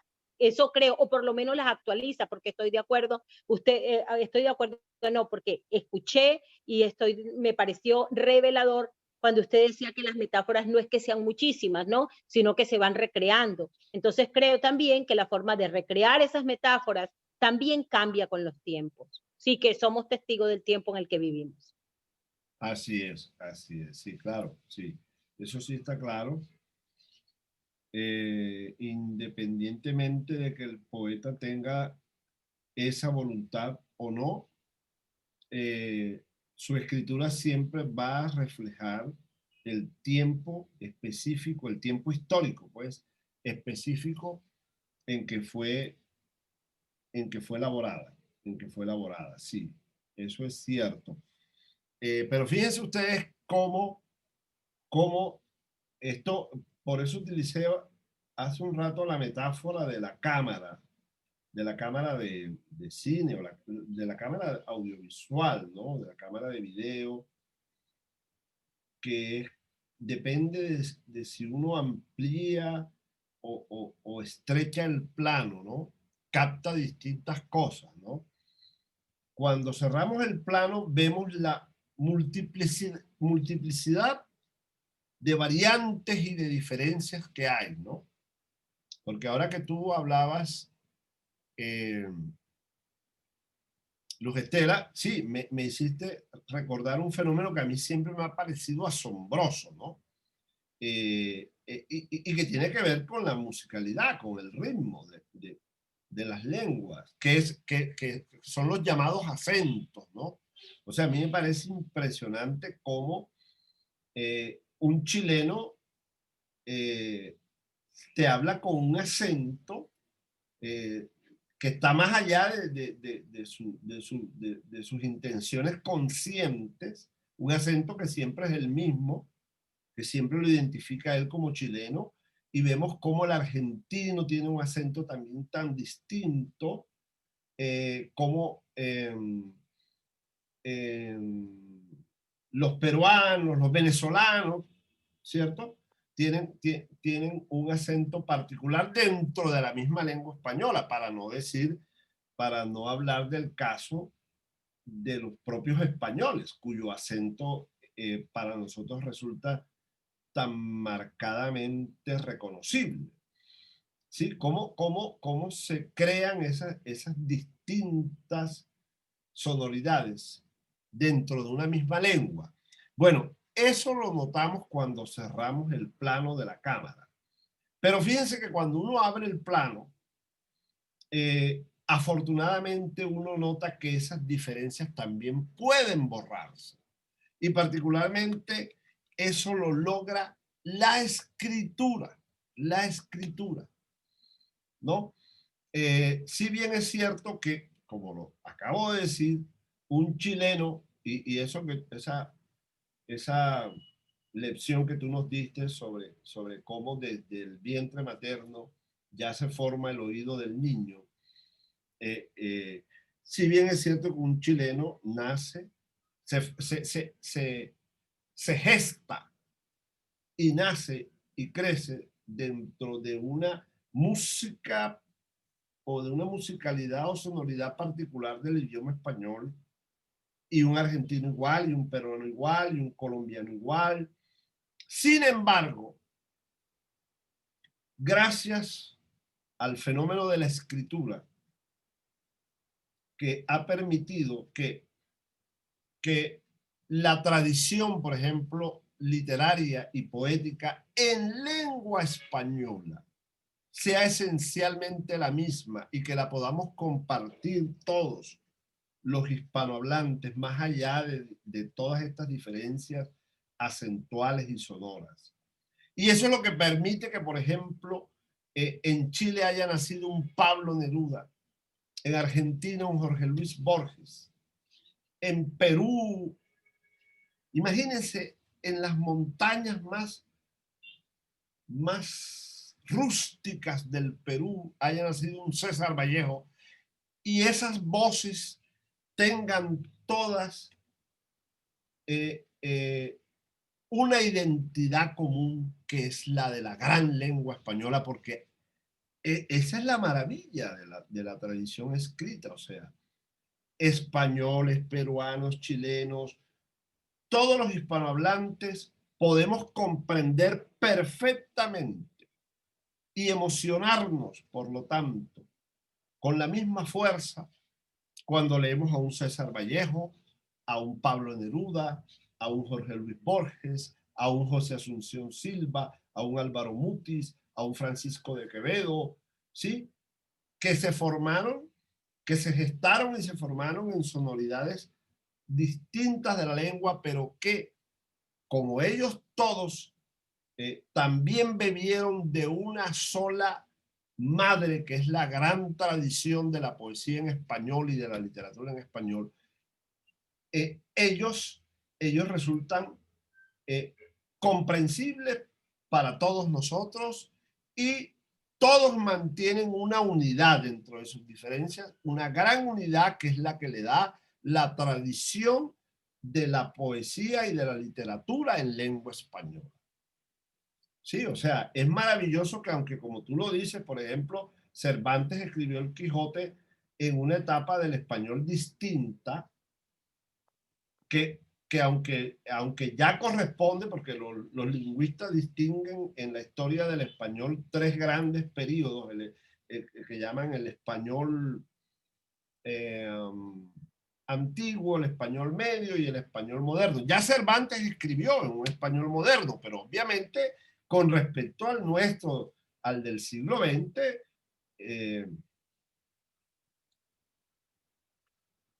se notan los cambios léxicos, los cambios sintácticos, pero más que todo los cambios léxicos. Pero fíjense que eso no es impedimento para que nosotros comprendamos perfectamente el Quijote. Lo comprendemos perfectamente. Ya un poema como el Mío Cid, ya sí se nos... Ya, porque ya el Mío Cid pertenece a una edad anterior del español. Ya nos queda un poco difícil comprender el Mío Cid, y sin embargo, haciendo un esfuerzo, también lo comprendemos. Entonces, eso es lo bello de este fenómeno de los idiomas, que aunque están preñados de sutiles y de múltiples diferencias, también en lo general, en lo esencial, mantienen una gran unidad, que es lo que yo celebro, ¿sí? Yo celebro sobre todo la unidad. Está muy de moda celebrar la diferencia. Es cierto que hay que celebrar la diferencia, pero yo sobre todo celebro la unidad. O sea, yo soy feliz del hecho de que Quevedo, Cervantes, Góngora y todos los poetas de la generación del 27 puedan ser tan míos como lo son para los madrileños y los catalanes y todos los españoles. E igual los españoles celebran que García Márquez es tan de ellos como para cualquier colombiano, y que Neruda es tan nuestro como para cualquier chileno, y Borges y todo. O sea, celebro esa gran unidad que nos permite la lengua y que nos permite sobre todo la tradición escrita. La tradición escrita. ¿Por qué? Porque, no sé, es posible que algún chileno de una aldea perdida por allá del sur de ese país, a la hora en que intercambie las primeras palabras con un campesino también de por allá qué sé yo, del País Vasco, en España, que hable también español, ¿no? Porque ustedes saben que ellos también hablan su propia lengua, que es justamente el vasco, o el vascuense, como se decía antes. Es posible que de pronto durante la primera hora esos dos campesinos tengan dificultades para entenderse, porque ustedes lo notan. Ahora que tenemos la televisión abierta y el TV cable, yo a veces escucho diálogos, particularmente, por ejemplo, en chileno, y no entiendo una jota. No entiendo nada. O sea, tiene una manera de hablar que se hace muy difícil de entender. Pero eso no ocurre en la escritura. O sea, tú lees a los poetas chilenos y ellos te escriben utilizando ese gran patrimonio común desde el punto de vista léxico, sintáctico, morfológico, que es la lengua española. Y yo celebro esa unidad que desde el punto de vista de la poesía y de la literatura tengamos una patria tan grande. Porque eso no pasa con los europeos. O sea, sí, los franceses tienen su literatura francesa y bueno, y la que se ha escrito en los países que ellos colonizaron. Pero el italiano, por ejemplo, los italianos ven reducido el campo de su tradición literaria, porque es que nada más lo que se ha escrito en Italia, en italiano, no pasa eso con el español, que uno caramba, o sea, uno tiene acceso a tanta literatura escrita en países tan diferentes, pero uno tiene precisamente acceso a toda esa literatura porque toda comparte ese patrimonio común que es la lengua española, ¿no?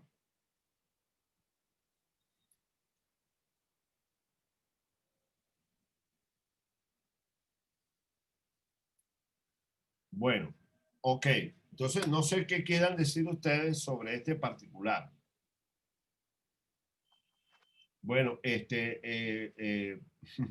por aquí me hacen yo después te contesto esto, Silvia Patricia. Ahora no estoy muy seguro de eso, pero es posible porque como esta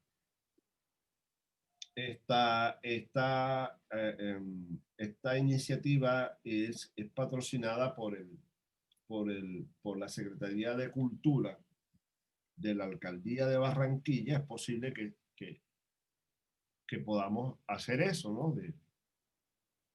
De pedir alguna forma de certificación de participación en este curso. Bueno, a ver, ya vamos llegando a las 6 de la tarde, pero no sé si alguien quiera agregar algo más.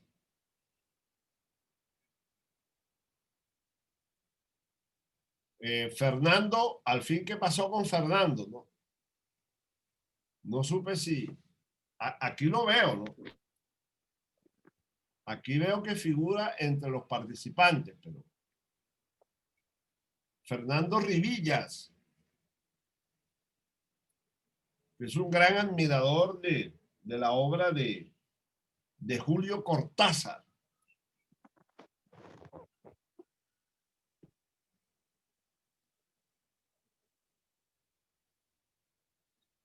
Claro, claro. Bueno, pero Osmalia, eso que estás diciendo allí, ¿por qué no lo expones? ¿Por qué no lo expones? Porque recuerda que esto se va a publicar en YouTube y sería bueno que tu opinión quedara registrada en el plano oral. Bueno, espero que se pueda escuchar porque ya voy viajando, entrando al corazón de Macondo. Sí, vas viajando por toda la antigua zona bananera. Sí, hace un momento cuando hablábamos estaba en Santa Marta haciendo una diligencia pero conectada y ahora voy por la carretera por la Troncal hacia zona bananera. O sea que has recorrido todos esos pueblos que pertenecieron a la llamada, porque bueno, eso es algo que de pronto no todos los colombianos saben, ¿no? Que el concepto de zona bananera ahora hay que especificarlo, porque es que antes de que se creara ese municipio llamado zona bananera, cuando hablábamos de zona bananera nos referíamos a una subregión. Exactamente. Del Magdalena, que comprendía como 10, 15, 20 pueblos. Sí, ahora. Pero ahora ¿desde cuándo existe ese municipio llamado zona bananera? Sí, ya hace 10 años ya. Está desde lo que es el Puente Aguja hasta los límites de Aracataca. Y ese era el antiguo Sevilla. Exactamente. Ah, era el antiguo Sevilla. No, Cobija, Río Frío, muchos, son 14 corregimientos ya. Ah, pero la cabecera municipal, la cabecera municipal es la del antiguo Sevilla. Sí, sí. Ah, correcto. Ah, bueno. Entonces, Osmalia, hablabas de la experiencia de leer o recitar El Cuervo, el poema El Cuervo de Edgar Allan Poe en inglés y su traducción en español, ¿verdad?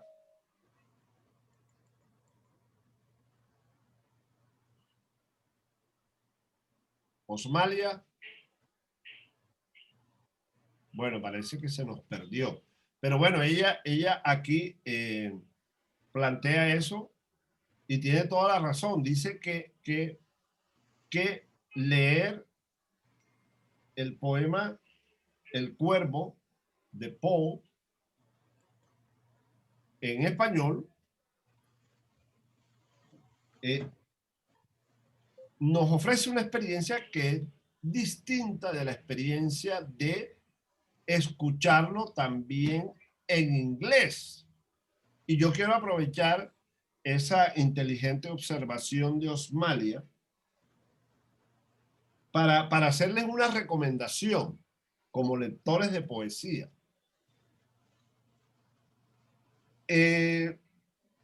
Aunque no sepamos muchas lenguas extranjeras, yo no sé cómo están ustedes en ese campo,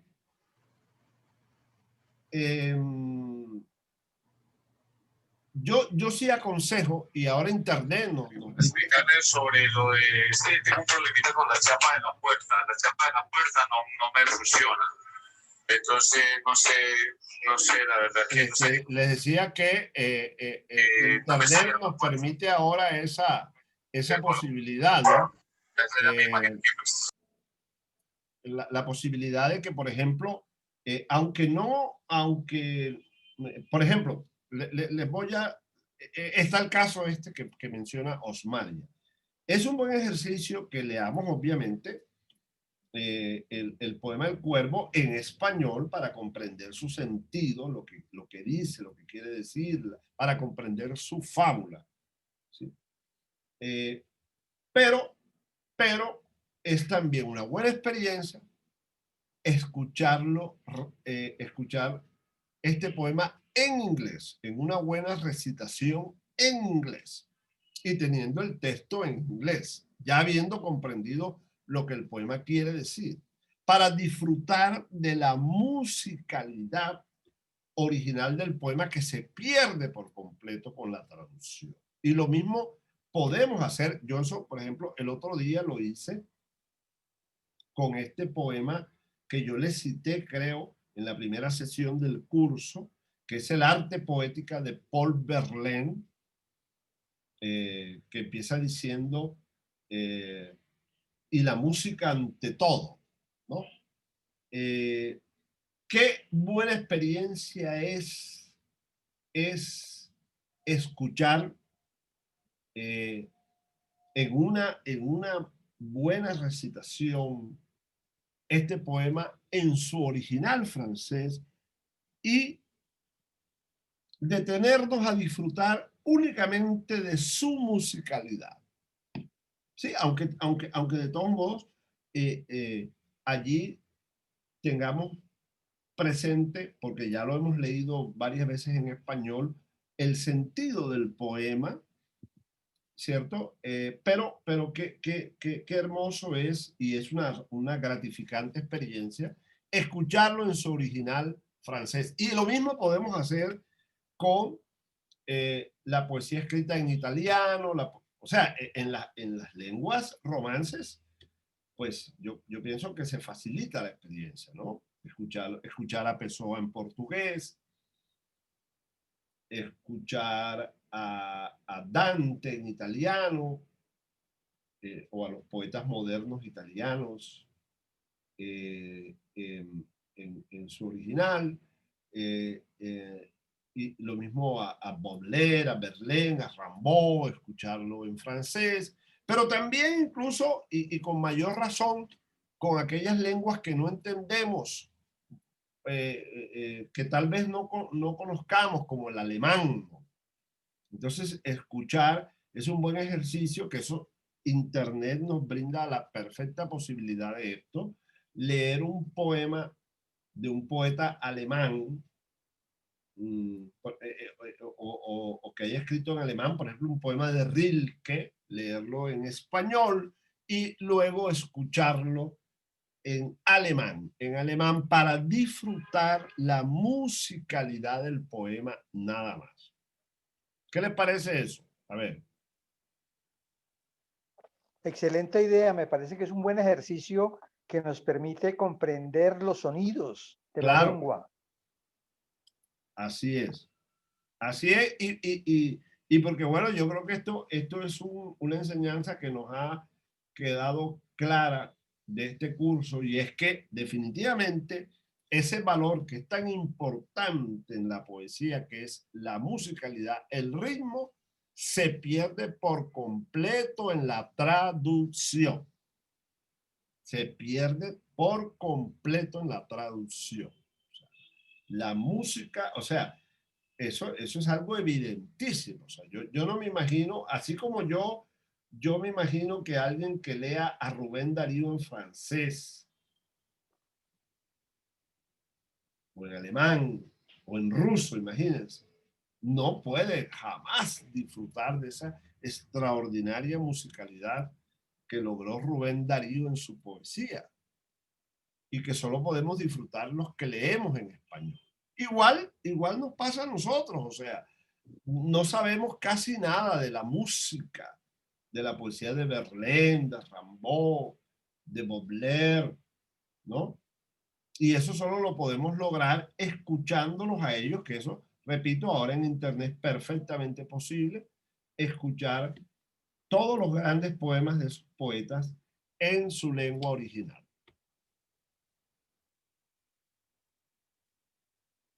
Nada más por el placer de disfrutar de la musicalidad del poema. Y yo les aseguro que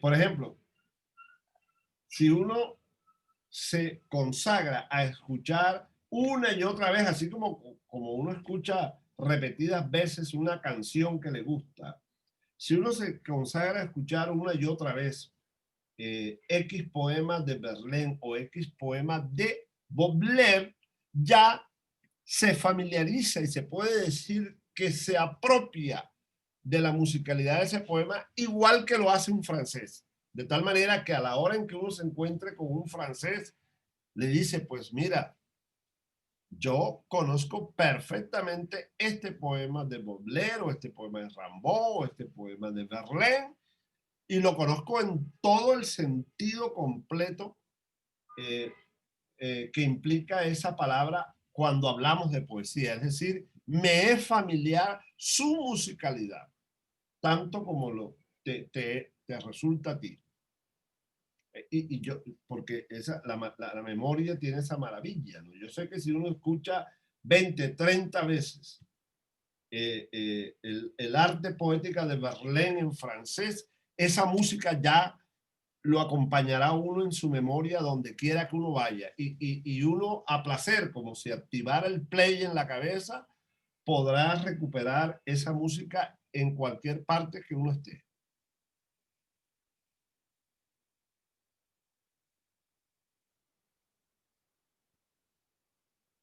Bueno, a ver, muchachos. Entonces, no sé si alguien quiere agregar algo más, porque bueno, ya son las 6 de la tarde, aunque empezamos a las 4:15, o sea que si queremos todavía podemos extendernos unos 10 minutos más. No sé si alguien más quiera decir algo. Jairo.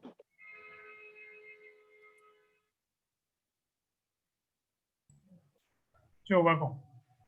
No sé si tengas algo más que observar. Ya cuando No, llegando al final estuvo, como te dije, el curso acertadísimo. Tú dijiste que ibas a colocar la primera, porque yo no estuve en la primera, en YouTube. Sí, ya está. La primera sesión ya está en YouTube. Ahí la puedes. Ah, bueno. Lo que pasa es que tú no estás en el. Te sugiero que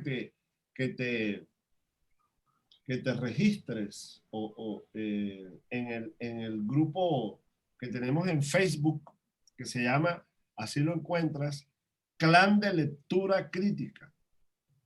Ya.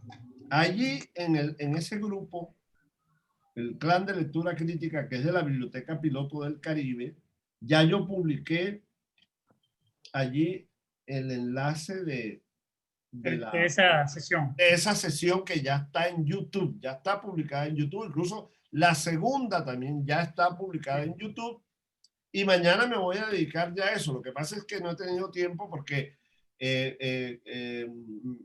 me ha tocado escuchar cada sesión de manera completa para ver que de pronto haya partes que editar, y de hecho me ha tocado hacer eso, ¿no? Recortar algunas partecitas. Yo quise intervenir un momentico cuando estaban hablando del Borges filosófico de Borges, pero hay un Borges que es como la otra cara de la moneda, que es el Borges de Buenos Aires y el Borges de las Milongas. Correcto. Tiene una musicalidad distinta, pero es el mismo Borges, ¿me entiendes? Es el mismo Borges. Fíjate tú que es el mismo Borges. Pero las milongas están hechas para una cuestión melódica que tiene la milonga como música. Pero es un Borges más argentino. No, es muy local. Con mayor color local. Exacto. Que incluso escribe en el léxico propio en el lunfardo. Del lunfardo. O sea. Así es. Exacto, por ejemplo, bueno, bien que hayas mencionado eso, porque allí aprovecho para recomendarles un libro de Borges que se llama Para las 6 cuerdas. Sí, milonga para las 6 cuerdas, creo. Que son una serie de milongas. Milongas, son como se llama 7, 8, 9. Milonga de Jacinto Chiclana. Está, por ejemplo, exacto, la milonga para Jacinto Chiclana. La de que Flores, que dice que la gente tiene la costumbre de morirse, una vaina así. Exacto. Sí, ese es un Borges muy elemental, muy de patio, de callecita, del horizonte. Del mate. Exactamente. De los cuchillos. Una palma sí, el cuchillo. Ese es el Borges como contraparte del otro Borges que especula, que se da un vuelo por muchas culturas, se apropia de muchas culturas, de muchas tendencias de pensamiento y hace su literatura. Y la hace, pero como tú dices, es el mismo Borges. el mismo Borges. Es el mismo Borges. Más elemental, más próximo, más cercano, pero es el mismo Borges. E igual en narrativa él hizo ese ejercicio nada más en un cuento, que es Hombre de la Esquina Rosada, Sí. que está escrito en lunfardo, ¿no? Así es. Sí, sí, sí. Bueno, ok. ¿Listo, Entonces, señor? Gracias, Guaco. listo. Entonces ahí estamos en contacto. Sí, Jairo, no te venías por acá. y todos ustedes. Bueno, yo a propósito, bueno, entonces no, vamos a despedir el curso. Bueno, decirles a los que dentro de poco van a escuchar esto y a ver esto en YouTube, que bueno, de esta manera hemos concluido el taller virtual de apreciación de la poesía titulado Las claves de la expresión lírica. Con esta última sesión que, como habrán podido observar, estuvo dedicada a un coloquio por parte de los participantes del curso, que ha estado muy interesante, fíjense, de verdad ha estado bastante interesante. Yo pensé que iba a haber una mayor presencia, pero bueno, eso es normal, tanto en la educación virtual como presencial. Casi siempre a la última clase hay mucha gente que se echa la leva, ¿no? Bueno, entonces de esta manera hemos terminado este curso y bueno, nos veremos en otra oportunidad.